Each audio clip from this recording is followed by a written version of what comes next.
isso, eu quero falar um pouco para vocês sobre família. Porque quando a gente vê foto de família, já pode tirar, obrigado, querido. Quando a gente vê foto de família, a gente acha tudo bonito. Mas os bastidores é bem diferente. Os conflitos que nós temos, as confusões que nós já atravessamos, as dificuldades, as noites de choro, para a gente ter uma foto bonita dessa aqui, só Jesus e meus pastores, meus pais sabem. A gente adora ver foto de família no Instagram dos outros e falar, queria que a minha fosse assim. Se você conhecer por dentro, você vai ver que é tudo igual. Não existe família perfeita, existe a sua. A sua. Você tem que amar a sua. A dos outros não adianta.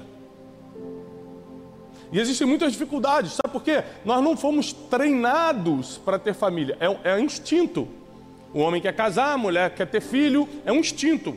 A gente geralmente se une por instinto, mas não por treinamento. Você é treinado para um próximo emprego, você é treinado para passar no Enem, você treina para um monte de coisa, mas para casar você não fez o curso de como ser um homem melhor, como ser uma esposa, não tem. A gente simplesmente se junta e começa a vida.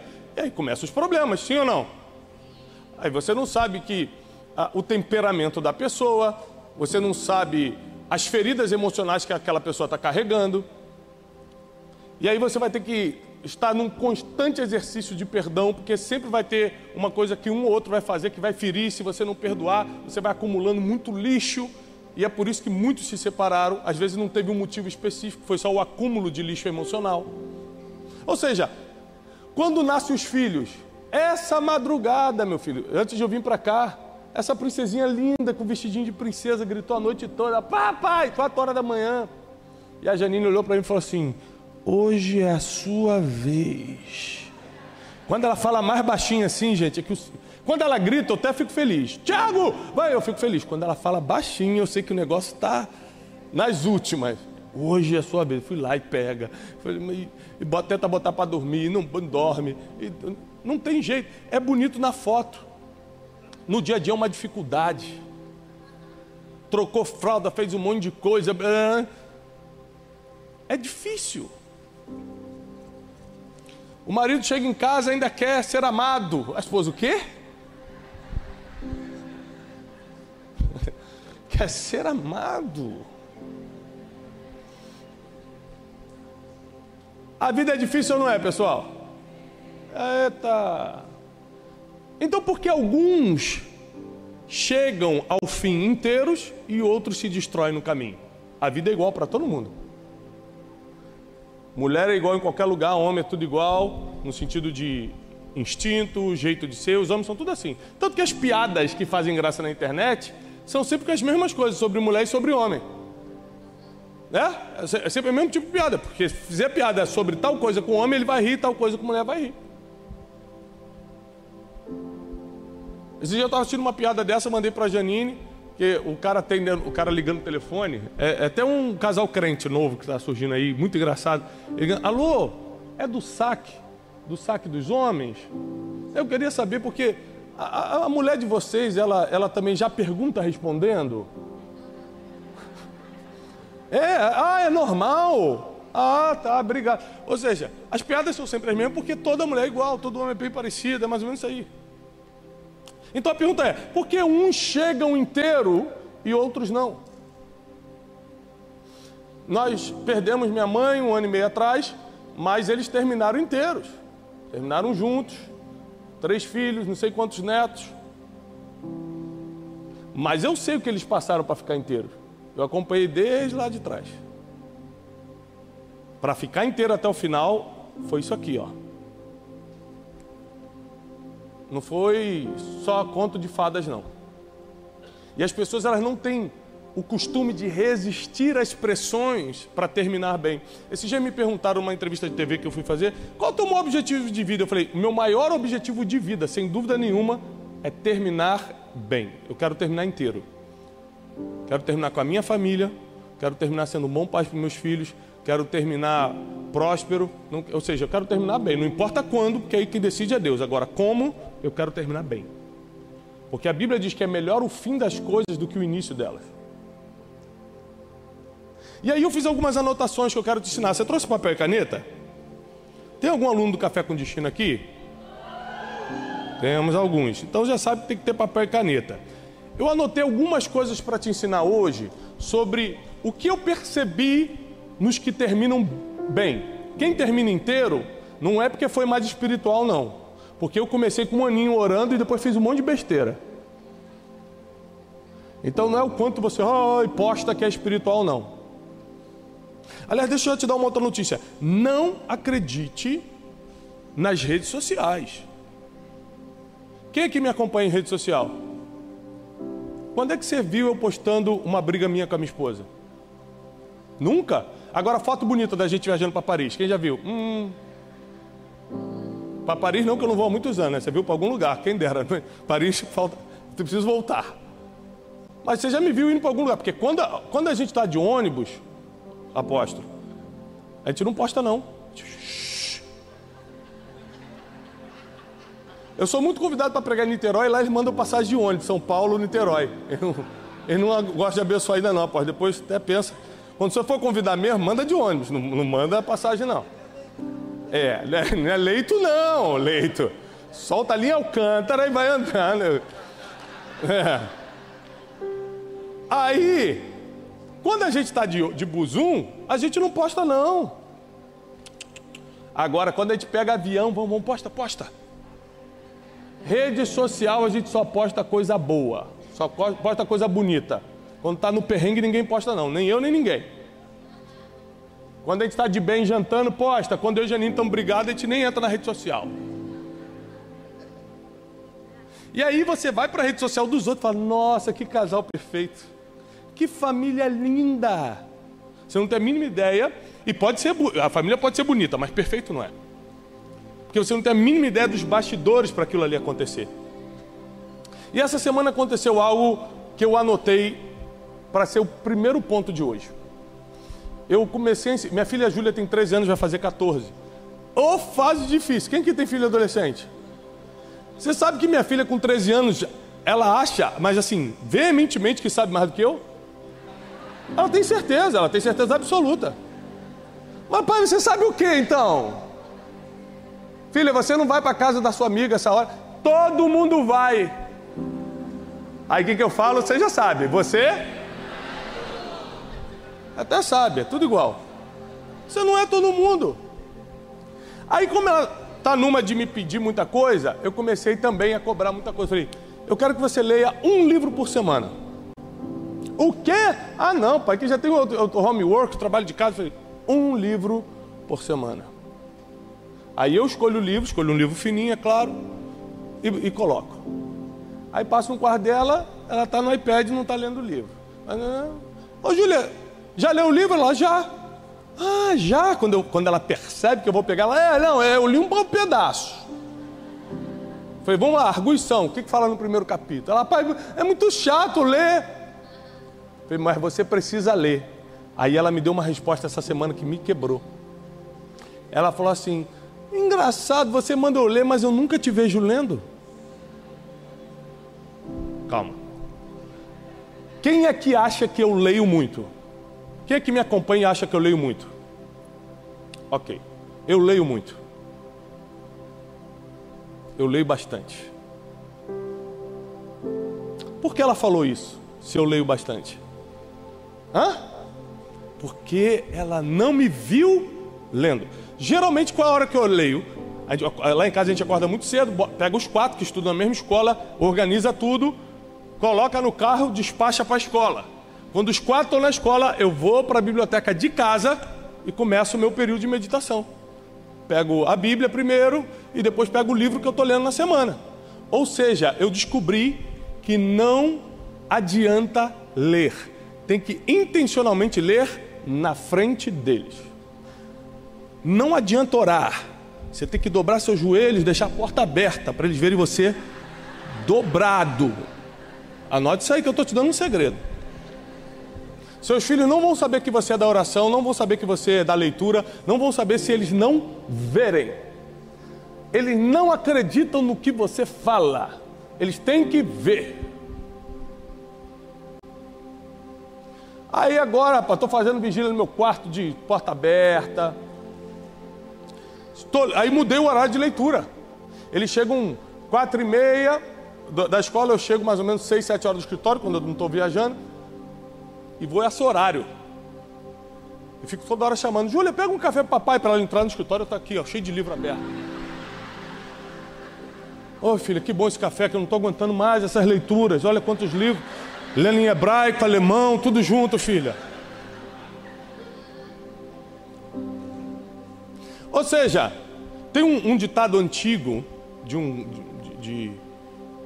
um pensador romano, Marco Aurélio, que dizia o seguinte: a mulher de César não basta ser honesta, ela tem que parecer honesta. Ou seja, não basta você ser, você tem que parecer que é. Ou seja, você tem que dar a entender que é isso mesmo. Porque os nossos filhos, é impressionante como aprendem pelo exemplo. Exemplo é uma das coisas mais importantes quando a gente fala de geração. O que manteve a nação de Israel 2000 anos em diáspora, ou seja, 2000 anos fora de Israel, espalhados pelo mundo, o que manteve essas pessoas durante 2000 anos com o mesmo idioma, com a mesma religião, com a mesma escrita, com o mesmo livro, com a mesma cultura? Exemplo, de pai para filho. O filho escutava o pai falando hebraico, apesar de morarem na Alemanha, na Polônia, na Itália, não importa, dentro de casa falava hebraico.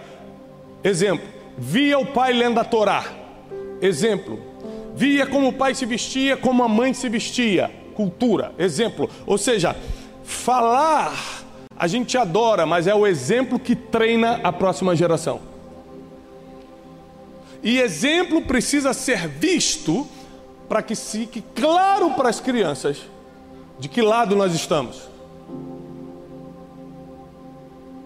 Eu me policio muito, por exemplo, nas minhas reações, porque nas ações você consegue, sendo um pouco inteligente emocionalmente, você consegue se segurar, mas nas reações nem sempre. Quem entendeu o que eu falei? Nas ações, sendo um pouco inteligente emocionalmente, você consegue segurar. Mas nas reações, você está no trânsito, o cara te corta, quase bate em você, você vai reagir. Não deu tempo para pensar que é a ação. Você vai reagir. Então eu me policio muito nas reações, porque aquilo que você fala nervoso dentro do carro, o teu filho entende um processo inconsciente que é normal xingar. Que afinal de contas, quando está nervoso, pode. A forma como você trata a sua esposa, inconscientemente, está entendendo que pode fazer isso com uma mulher. Quem está pegando? E mulher, como você trata a tua esposa, a tua filha está entendendo que inconscientemente ela também vai poder fazer isso com o homem.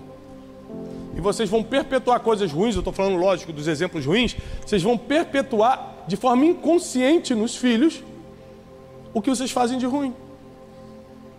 Aqui entra um dos maiores desafios quando se trata de família e gerações. Não dá para fingir ser exemplo, eu vou ter que ser de verdade. Eu estou escrevendo um livro agora, que é um dos livros mais difíceis da minha vida de escrever. E tem um capítulo que se chama A Teoria do Disfarce. Não posso dar muito spoiler, mas nesse capítulo eu falo o seguinte: a maioria das pessoas vivem em disfarces, elas não são de verdade. Você para pensar, um político em época de campanha, ele entra na comunidade carente e beija todo mundo. Pega as criancinhas com catapora.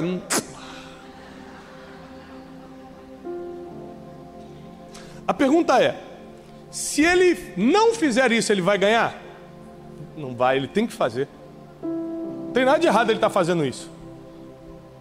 Se ele não demonstrar amor, que é um princípio bíblico, ninguém simpatiza com ele a ponto de votar. Agora, quando ele faz isso só por aquele motivo, ele está usando um disfarce. Pensa numa entrevista de emprego. Fala, o que você quer fazer? Você quer trabalhar aqui na empresa? Quero para quê? Para contribuir com o crescimento do todo. Mentira, você está doido pelo salário. Gente, 5.000. Mas se você falar a verdade, você vai ser empregado? Ah, eu estou aqui porque eu estou precisando dessa grana. Vão te contratar? Parece que a sociedade exige que você use um disfarce. Quem está pegando? Parece que a sociedade espera que você ande disfarçado, para que você possa ir se adaptando aos lugares e tudo. Então muita gente fez isso na categoria exemplo, na frente dos outros. Meu filho, por favor, não coloque o pé no sofá. Mas quando chega em casa, você está deitado em cima da mesa.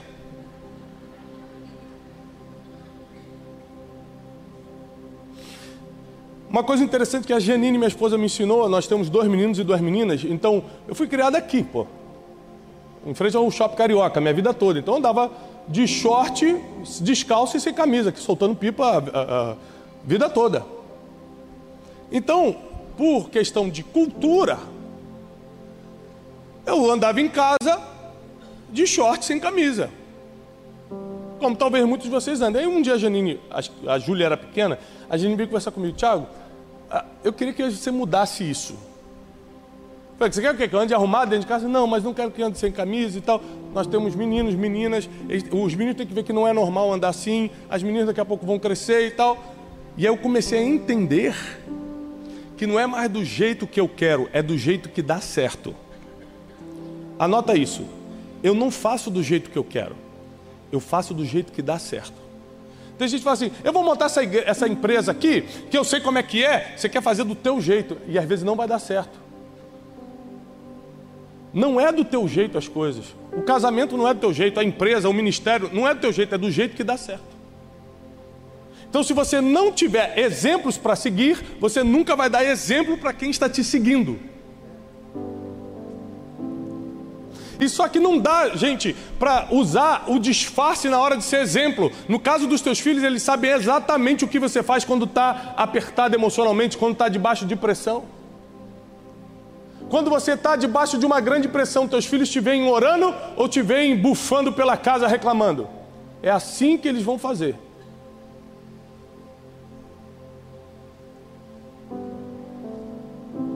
E a gente passou agora um aperto muito grande.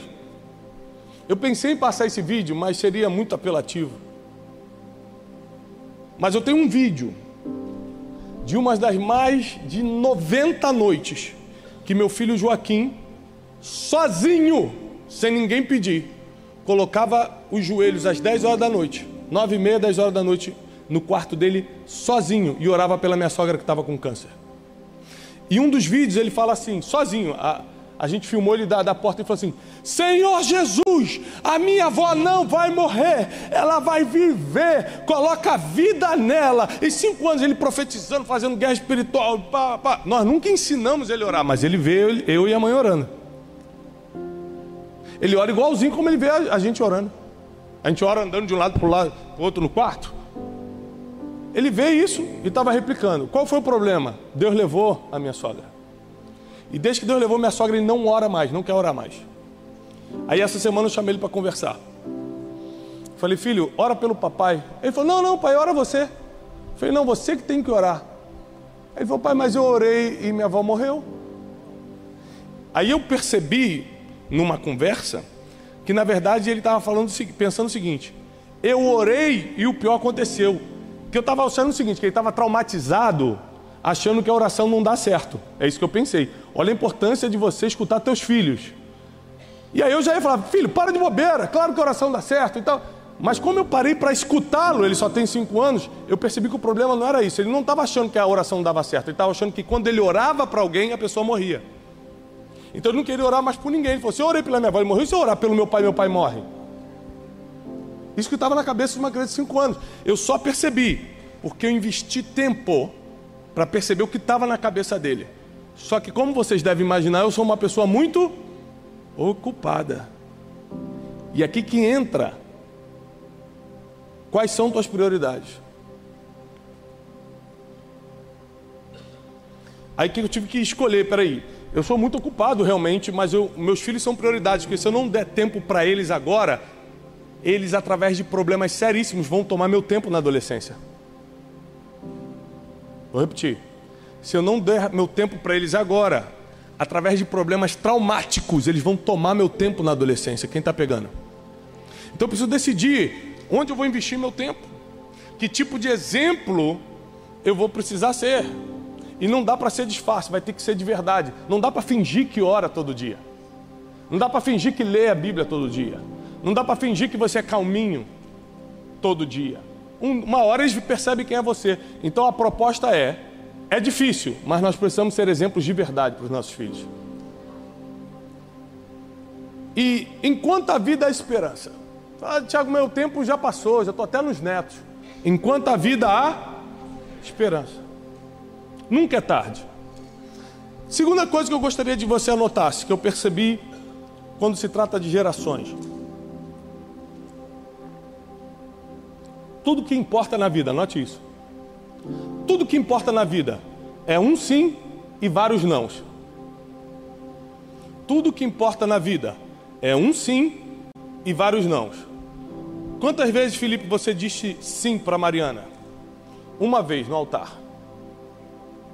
O sim que importa. Não é sim, vai no mercado? Sim. O sim que importa você disse uma vez. Quantos não você teve que dizer para manter esse sim? Você disse sim para Jesus uma vez. Quantos nãos você teve que dizer para manter esse sim? É um sim para vários? Nós machucamos as nossas gerações, os que estão vindo depois de nós, quando a gente negocia o sim em troca de alguns nãos que a gente não consegue dizer depois.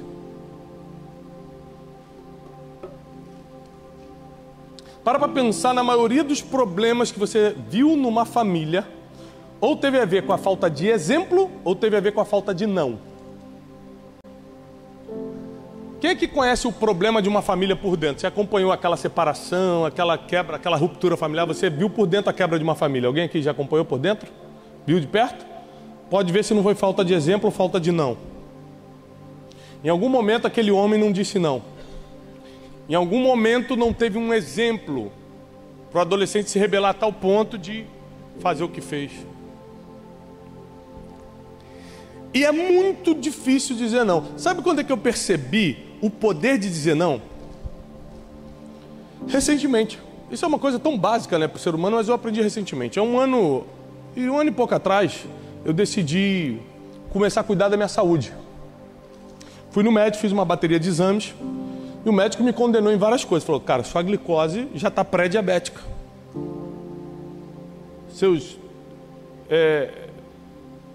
O colesterol está ruim demais. Olha, se você não se cuidar, sabe aquele papo de médico, se não se cuidar, não sei como é que vai ser. Mas eu tomei uma decisão. Eu falei assim, olha, doutor, todo mundo fala um monte de coisa que eu tenho que fazer. Não fala um monte de coisa que eu tenho que fazer, não. Me diz as duas coisas principais que eu tenho que fazer. Só isso. Deixa eu focar em duas, depois eu vejo todo o resto. Que o cara fala, tem que correr na esteira, tem que fazer musculação, tem que fazer dieta total, tem que não sei o que, eu não vou conseguir fazer tudo isso. Nas duas principais, as duas principais, corta o açúcar hoje. Nunca mais coloca açúcar na boca. Nenhum tipo de açúcar. E começa a caminhar 40 minutos por dia. Ou correr. Falei, tá bom. Agora é fácil. Cortar o açúcar e correr. Foi fácil? Eu não sabia que paçoca era açúcar, irmão. Eu botava no açaí misturar, falei, aqui não tem açúcar, graças a Deus. Paçoca vem de alguma raiz, né? Deve ser raiz, é natural. Açaí é fruta. Leite condensado é da vaca, natural. Misturava tudo. Deu até fome. Ai. E aí, com a vida social que eu tenho, de ter que ir muito evento, muita coisa, o tempo todo botavam na minha frente algo que eu queria muito. E aí eu tinha que fazer uma das coisas mais difíceis que eu não imaginava que era tão difícil, quer dizer, não. Tinha que falar não. E o pior é que Satanás sabe quando você está tentando não comer as coisas, ele manda logo o que é mais gostoso, o que você não consegue resistir. Falei, gente, nem sabia que existia um doce desse. A mulher traz o doce que eu nunca vi na vida. Falei, não posso. Mas aí, com o tempo, não foi no primeiro não, não foi no segundo não, mas depois de vários nãos, eu comecei a ver resultado. O problema do crente é que ele quer dizer não para o diabo uma vez e quer resultado imediato. E são muitos nãos até você conseguir começar a ver que teu corpo está melhorando, que a glicose está descendo, que agora você está com mais disposição, agora você está dormindo melhor.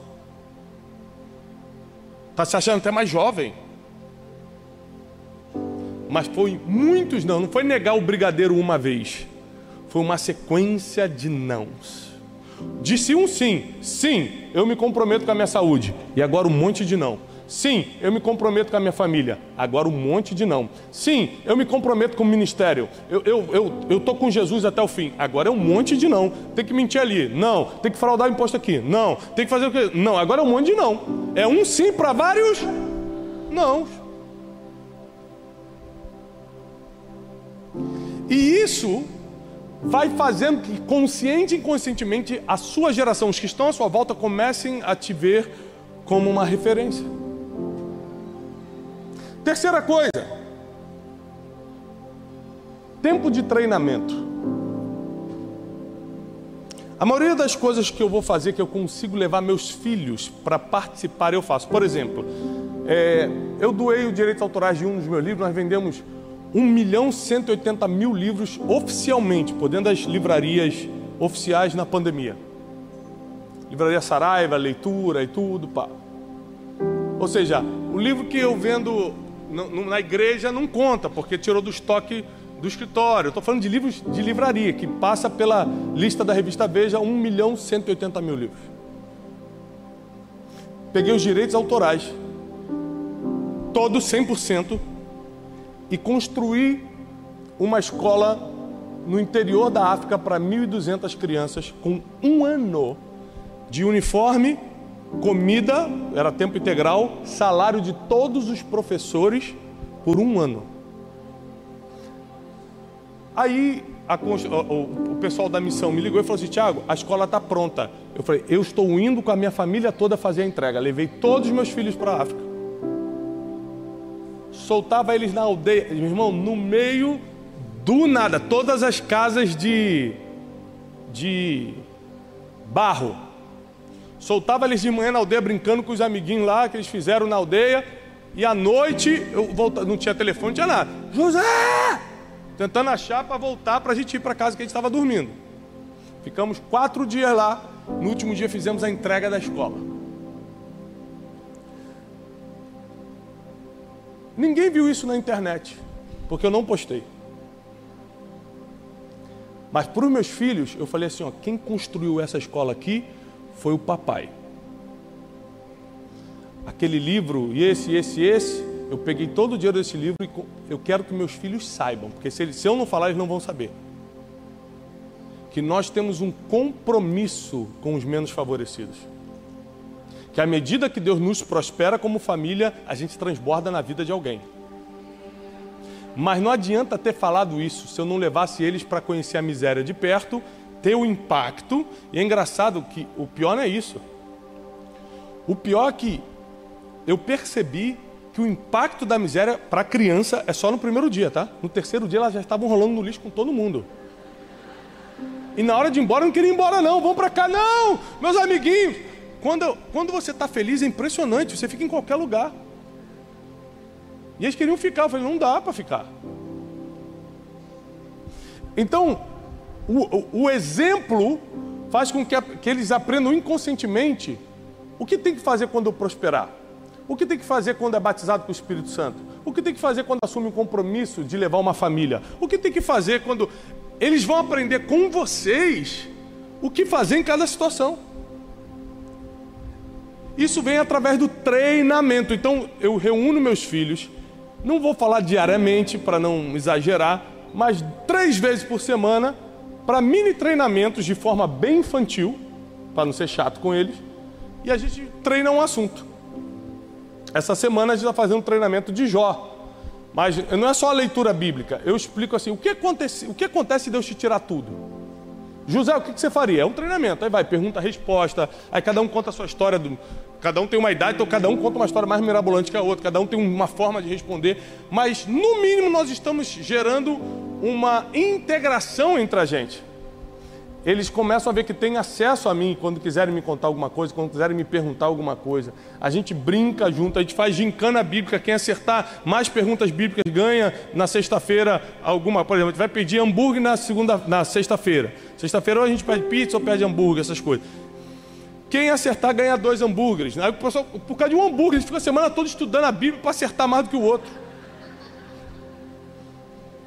E o McDonald's faturando. Torcendo, meu Deus, que eles acertem essa semana.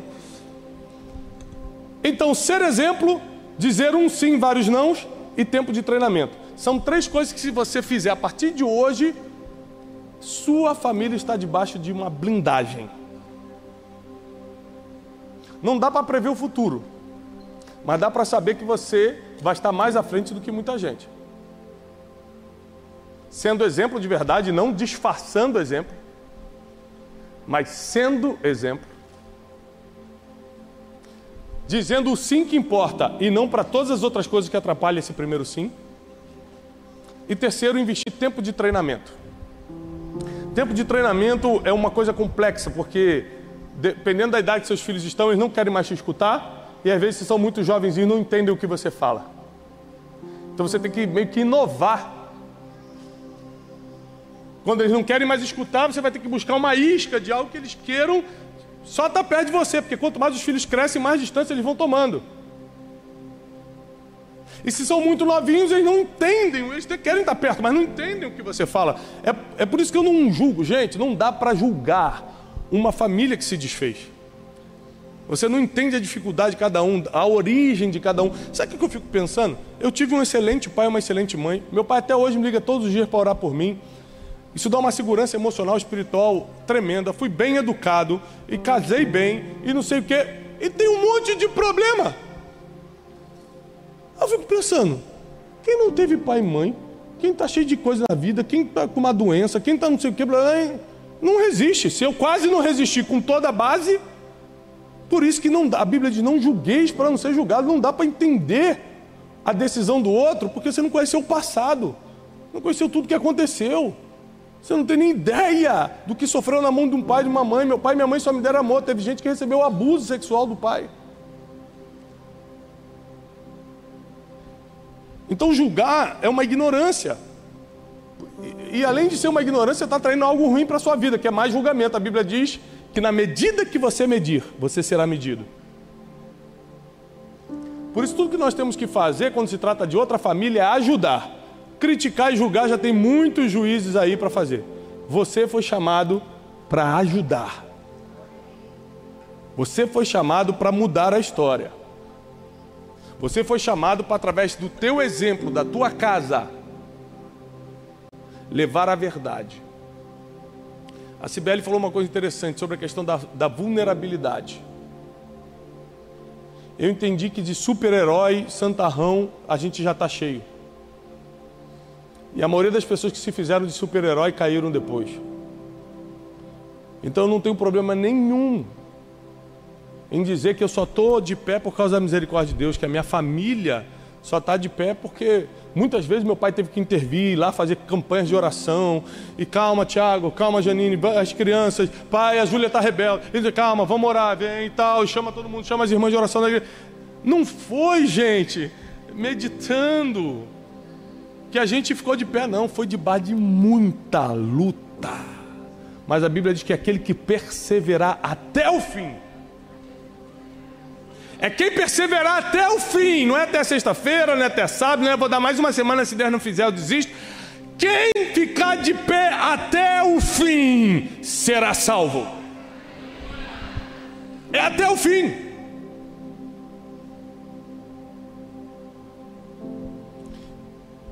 Eu acredito que existem homens e mulheres de Deus que fazem acordos.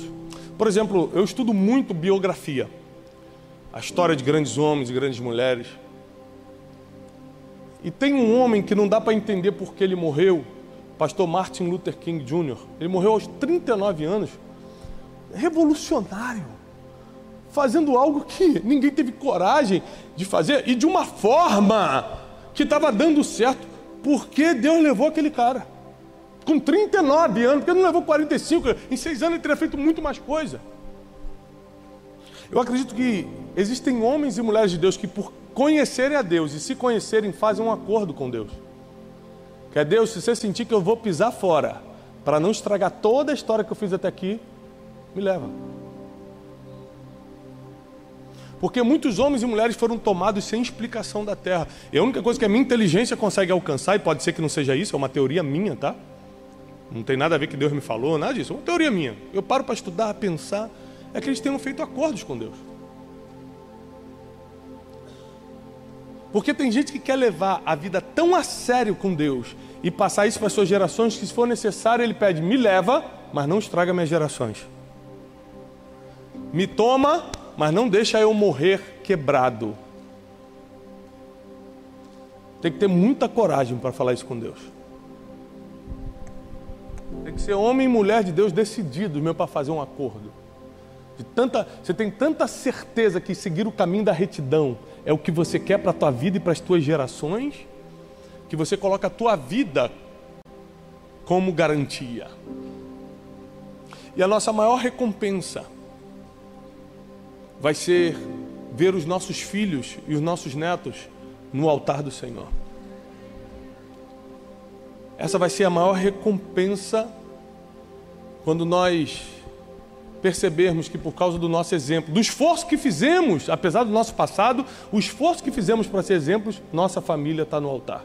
Eu vou repetir: enquanto a vida, a esperança, nada está perdido. Se o diabo está colocando na tua cabeça aí que para você já era, mentira dele. Já fala assim: está amarrado, o diabo, sai da minha cabeça. Mentira. Está vivo? Tem esperança.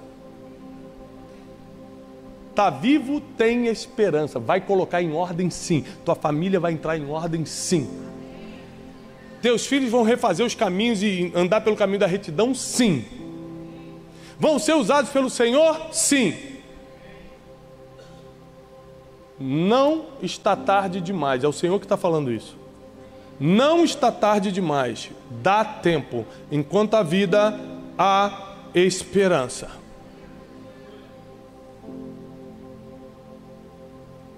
Eu quero contar duas coisas para encerrar sobre o altar. Duas coisas que me fizeram perceber que meu caminho era o altar. Eu nunca quis ser pastor, como não sou pastor de igreja. Sou pastor ordenado, sou um pregador e honro a Deus por essa oportunidade, mas não sou pastor de igreja e nunca quis ser, por um motivo. O motivo foi que, como eu sou filho de pastor, neto de pastor, e meu pai trabalhava e meu avô trabalhava, eu vi a vida toda meu pai tirando lá de casa para botar na igreja. Então na escola todo mundo tinha Nike, eu ia de quichute. Todo mundo ia com carro mais ou menos, e meu pai ia com um chevetinho vermelho todo arrebentado. Então inconscientemente eu fui criando na cabeça o seguinte: eu lembro um dia que estava eu e Tiago, Felipe, há muitos anos atrás, aí passou um fusquinha todo arrebentado, aí o Tiago falou assim: olha que carro estranho. Eu falei: é o meu pai. Aí ele: ah não, é brincadeira, era meu pai com um fusquinha laranja, todo arrebentado. Vê lá, eu estou casado há 18, deve ter uns 20 anos disso, 22 anos. E aí, inconscientemente eu criei na minha cabeça assim: pastor não quero ser, senão eu vou ter que trabalhar, ficar duro, ajudar um monte de gente que depois sai da igreja. Não, isso foi inconsciente, não foi uma escolha assim inconsciente, ficou inconsciente na minha cabeça. Isso eu não quero. Eu quero prosperar, vou trabalhar. E aí comecei. Abri um monte de coisa, comecei vendedor, fui trabalhar em estúdio, não sei o quê, depois abri uma agência de turismo, comecei, e na minha cabeça eu estava me realizando. Eu estava ganhando um dinheirinho, não era nada demais, mas estava ganhando um dinheirinho, tava não sei o quê, pá. Mas como eu estava fazendo na força do meu braço, e não porque era a vontade de Deus, você abre brecha para um monte de coisa. Então entrou orgulho, entrou pecado, o diabo fez a festa. Altivez, vaidade e por aí vai. Aí Deus me quebra. Por que foi Deus que me quebrou? Além da minha burrice na época também, que ajudou muito. Mas porque aconteceu 1000 coisas ao mesmo tempo. Não tem nem como ter sido o diabo, porque o diabo não tem como mexer em tudo ao mesmo tempo. Só se eu sou o novo Jó. Observaste meu servo Tiago? Toca em tudo que ele tem. Só se foi isso, porque veio todas as tragédias de uma vez, quebrei de um dia para o outro, fiquei arrebentado, emocionalmente, depressão, pânico, devendo milhões, não sabia o que fazer, desorientado, um monte de processo, e um monte de... eu falei, meu Deus, minha vida acabou. Meu nome está no lixo, já era. E aí eu lembro que a gente ficou um tempo, Janine e eu, comendo só miojo, que era a única coisa que a gente conseguia comprar. A gente já tinha experimentado um pouquinho de prosperidade, e esse é o pior, porque tem gente que fala assim, Thiago, mas eu como miojo até hoje, todo dia. Mas é que quando a gente experimenta um pouquinho bom, é muito difícil regredir. E a gente teve que largar tudo, vender tudo e ir para um lugar muito feio, começar de novo. E ficamos muito tempo, assim, semanas comendo macarrão instantâneo e sobrevivendo ali. E um dia, eu entrei no meu quarto e falei assim, Senhor, por que eu estou passando por isso? Eu te servi até hoje, eu nunca me desviei. Foi a primeira vez que eu escutei a voz audível de Deus. Porque quando a gente fala assim, Deus falou comigo, geralmente é um sentimento, uma impressão. A primeira vez que eu escutei a voz de Deus foi nesse meu quarto. Não tinha nem cortina, a casa toda arrebentada, num lugar horrível. Deus falou assim, você não estava me servindo não. Me servindo você não estava. Não é porque você estava indo na igreja que você está me servindo. O que eu te pedi para fazer desde sempre foi estar no altar. Você que quis a vida empresarial. Aí eu fiz um acordo com Deus nesse dia. Eu falei, Deus, se você me tirar dessa miséria, se você me tirar disso, eu volto para o altar. E Deus fez um acordo comigo. Claro, parecia que eu estava fazendo uma reunião com uma pessoa, tão real. Ele falou assim, pode voltar para os negócios, mas nunca abandone o altar. Em 9 meses Deus me levantou. Começou a fazer revolução na minha vida. Fui para os negócios, mas ao mesmo tempo pregando, rodando o Brasil, fazendo tudo.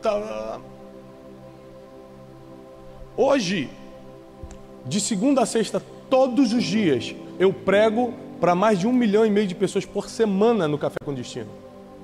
Todo domingo, sem exceção, às 10 horas da manhã, eu prego para mais de 1 milhão de pessoas no YouTube. Todos os dias. Eu estou pregando de segunda a sexta e todo domingo. Só sábado eu não prego. Todos os dias, há muitos anos eu faço isso. Mas estou trabalhando, eu tenho meus negócios e tudo. E aí um dia, um dos maiores grupos empresariais do país me procurou. Não sei quanto tempo eu tenho, alguém me avisa, tá? Um dos maiores grupos educacionais do Brasil, o maior na verdade, me procurou. Falou, Thiago, nós queremos comprar uma parte do seu negócio. Eu não vou falar de cifras porque é coisa muito absurda. Mas nós estamos falando de centenas e centenas e centenas de milhões de reais. E nós ficamos por 11 meses negociando. Chama advogado, e todo mundo chegava de jato, aquela coisa. Eu nem acreditava, falei, Janine, os caras vão comprar. Não estou acreditando, Janine, é de Deus, que coisa. E mulher já vai para o shopping gastar, eu vou gastando. Quando pagar, eu já... Cancelou o cartão da CA, eu falei, não cancelo da CA ainda.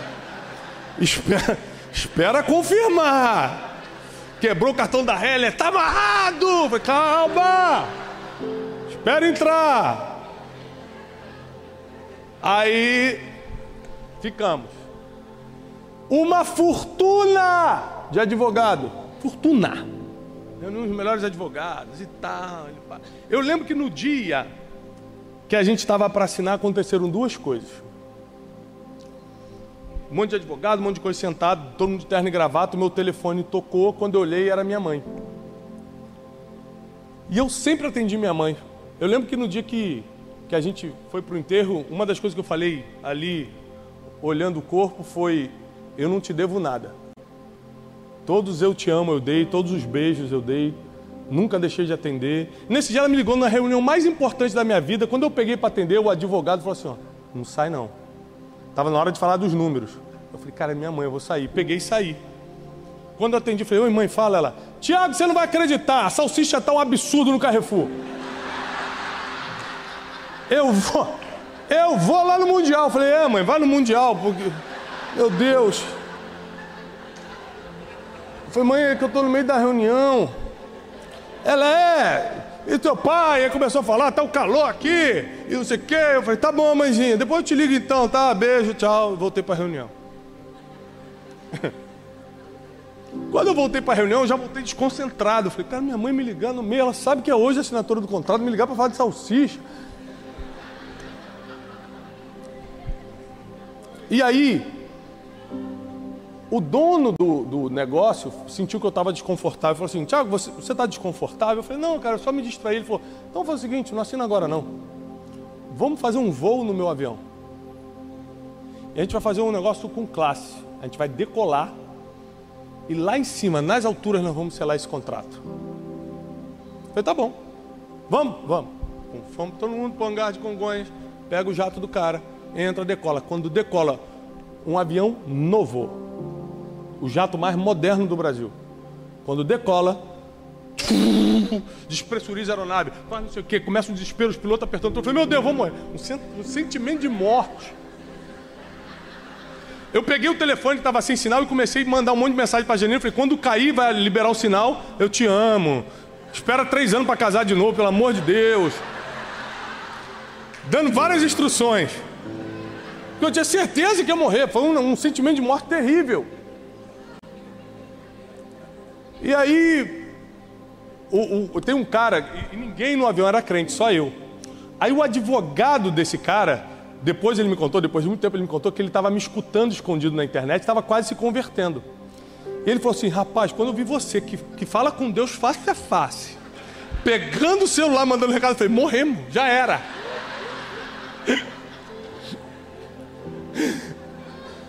Ele falou, até desistir. Eu falei, agora morremos mesmo, o Thiago está mandando mensagem de despedida, acabou.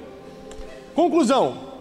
Pousamos, fizemos pouso de emergência em Congonhas, quando vem bombeiro, vem tudo, para a pista, fecha, para ver o que aconteceu. Não era nada, foi o duto do banheiro que abriu, aí ficou entrando no ar, não era nada, ou seja, foi um problema só para assustar todo mundo e fomos para casa. Eu achei, minha mãe me ligou e esse avião deu rolo, eu acho que não é para assinar esse contrato. Aí a Janine falou assim, Tiago, se é Satanás que não te enganar, eu já até gastei. Eu já até gastei, menino.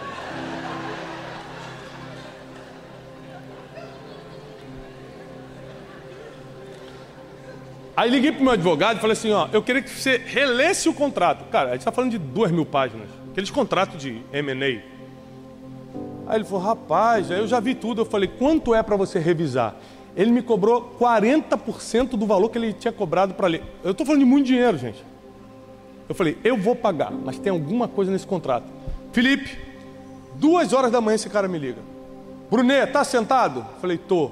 Abre aí comigo, página 156, vai lá no artigo tal, lê as 3 últimas linhas. Pequenininho estava assim, ó. Depois de assinado, fica terminantemente proibido o Tiago falar de religião, mencionar a Bíblia, ou fazer qualquer tipo de apologia ao cristianismo. O cara aí, o que ele estava pedindo ali? Meu ministério, me entrega teu ministério, eu vou comprar teu ministério. Não, ele não estava me proibindo mediante a autorização dele. Eu poderia pregar? Poderia. Ele teria que me permitir o lugar que eu ia pregar. Café com destino, não ia poder fazer. Se eu me libero a falar esse assunto, ele ia ter que revisar o que eu ia falar. Ali, 2 horas da manhã, eu caí de joelho e falei, Deus, me ajuda a pagar essa dívida que a minha mulher já fez, mas eu não vou vender meu ministério. Porque eu fui chamado para o altar.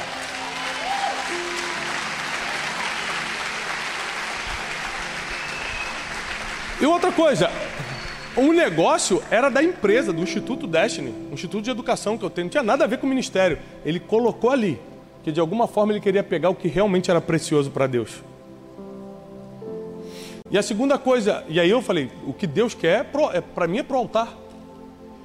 E a segunda coisa foi quando eu comecei a vencer um pouco na vida, eu começava a falar pro meu pai, comprei uma casa nos Estados Unidos. Meu pai, muito bom, muito bom. Pai, vem aqui, formatura do meu mestrado, seu filho é mestre agora aqui na faculdade dos Estados Unidos. Meu pai, muito bom. Eu falei, será que meu pai não está torcendo por mim? Pai, lembra que você falou que eu seria um José e não sei o quê? Olha o que Deus está fazendo, olha os negócios, olha o dinheiro, olha isso, olha aquilo. Meu pai, muito bom.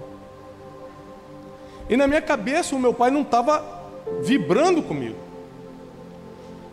Até o dia que eu comecei a fazer a conferência Destino, ele me viu no altar. E ele ficou chorando do início ao fim, me abraçou e falou: Deus te chamou para isso. Aí eu entendi que um pai vibra quando o filho alcança o destino que ele profetizou.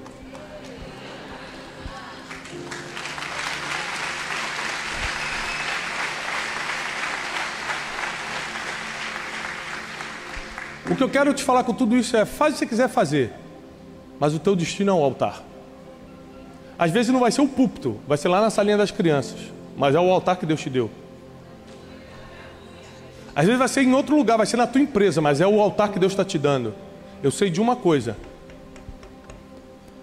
que Deus não chama ninguém para ficar à toa.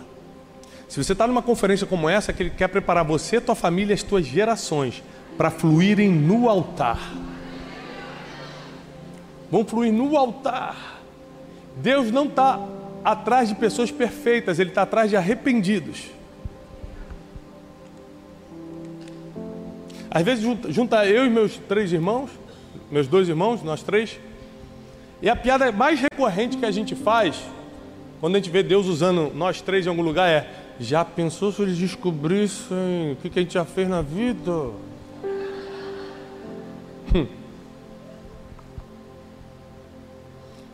Saiba que Deus não está atrás de perfeito, não. Ele está atrás de arrependidos. Se você está arrependido até aqui, Ele pode pegar você, tua família, as tuas gerações e levantar. Jacó não foi perfeito, mas levantou o altar.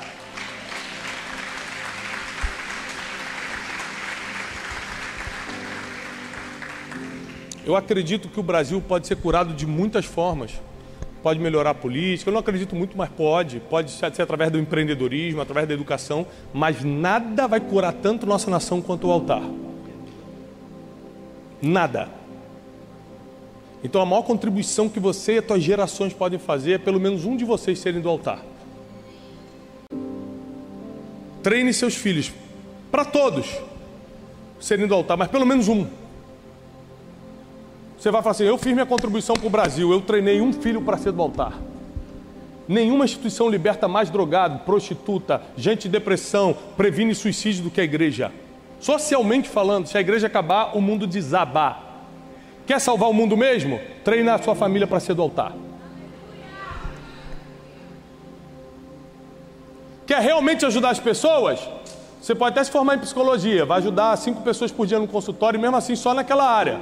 Pode até ser médico, vai ajudar 100 pessoas lá no hospital todo dia, mas só naquela perna que machucou. Agora, se você for do altar, vai ser milhões de pessoas, e corpo, alma e espírito recebendo cura, libertação e redenção. Nós nascemos para o altar. Quem crê, fica de pé e aplaude ao Senhor. Aleluia! Senhor, nós glorificamos o Teu nome e declaramos que as gerações que estão aqui representadas serão do altar. Diremos o sim que importa e não para todas as outras coisas. Seremos exemplo de verdade, não apenas um disfarce para os nossos filhos. Senhor, vamos incluí-los em um verdadeiro campo de treinamento que vai ser o nosso lar. Nossa casa vai treinar missionários, nossa casa vai treinar pastores e pastoras, nossa casa será, Senhor, um campo de treinamento para homens e mulheres que farão diferença nessa geração. Nós declaramos isso na autoridade do nome que está sobre todo nome, que é o nome de Jesus. Deus te abençoe. Eu desejo a paz do alto, a prosperidade que somente os céus podem dar sobre você, tua casa e os teus negócios, em nome de Jesus. Amém?